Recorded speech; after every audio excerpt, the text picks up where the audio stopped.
Short scary story. भाग 9। शिकार और शिकारी।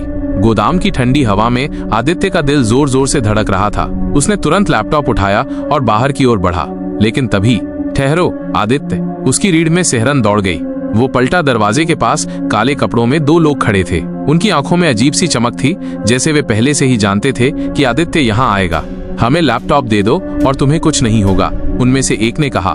लेकिन आदित्य को पता था कि अगर उसने लैपटॉप दे दिया तो ये उसकी आखिरी गलती होगी। उसने तेजी से चारों ओर देखा, भागने का कोई रास्ता। अचानक उसकी कलाई पर बंधी घड़ी बीप करने लगी। पीछे की दीवार पर एक गुप्त दरवाजा है, उसे खोलो।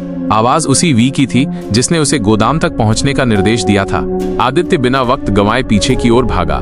धाएं। एक गोली उसके कान के पास से निकल गई।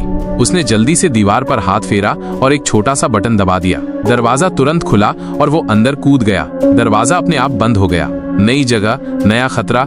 वो खुद को एक अंधेरी सुरंग में पाया, लेकिन ये सुरंग पुरानी नहीं थी। ये नई और आधुनिक लग रही थी, जैसे इसे हाल ही में बनाया गया हो। अब कहाँ? उसने घड़ी में पूछा, लेकिन इस बार कोई जवाब नहीं आया। सुरंग के दूसरे छोर पर हल्की रोशनी थी। आदित्य ने सावधानी से आगे बढ़ते हुए देखा। वहां एक कांच की दीवार थी और उसके पीछे एक प्रयोगशाला, और अंदर कोई खड़ा था, डॉक्टर विक्रम।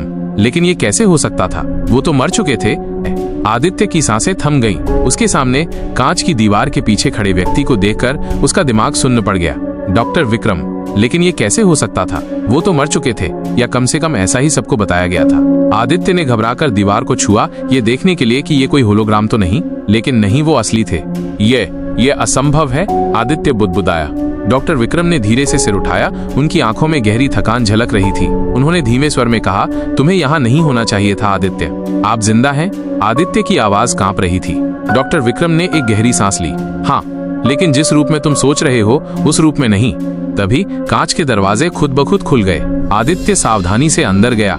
आपको मरा हुआ क्यों बताया गया? उसने पूछा। क्योंकि वे नहीं चाहते थे कि मैं इस सच्चाई को दुनिया तक पहुंचाऊं। कौन वे? डॉक्टर राकेश सिन्हा और उनकी टीम। आदित्य का सिर घूम गया। तो क्या सच में डॉक्टर सिन्हा इस पूरे खेल के पीछे थे? तभी अचानक कमरे के स्पीकर से एक ठंडी आवाज गूंज उठी। आदित्य, मुझे पता था कि तुम यहाँ तक पहुंच जाओगे। आदित्य के रोंगटे खड़े हो गए। ये आवाज डॉक्टर राकेश सिन्हा की थी।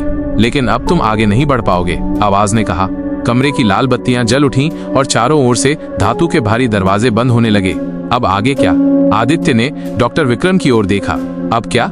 डॉक्टर विक्रम ने गहरी नजरों से उसे देखा और धीरे से कहा, अब या तो हम ये लड़ाई जीतेंगे या यहीं खत्म हो जाएंगे।